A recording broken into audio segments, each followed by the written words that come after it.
Обичам те, мое мило отечество. Обичам твоите Балкани, гори, скали и техните бистри и студени извори. Обичам те, мои мили краю, с цялата си душа и сърце.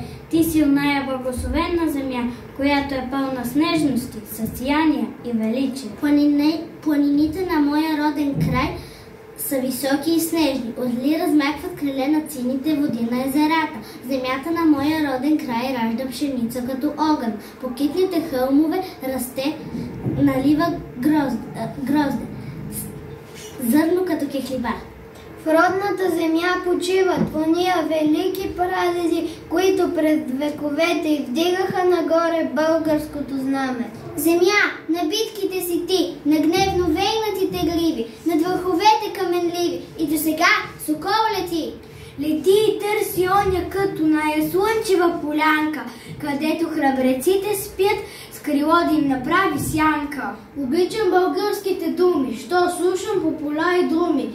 Обичам хубавите песни и приказките ни чудесни. И слушам как шумят реките, гласа на Рила и Пирина. Аз чувам моята родина.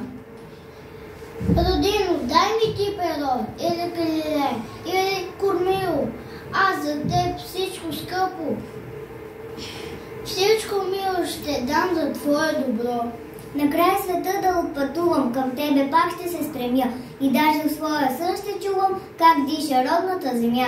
В една красива вечер ясна, след детския ми весел ден, в очите ми звездица блесна, като наречена за мен. И чух Маркар да бе далеч, Маркар звездица тя да бе.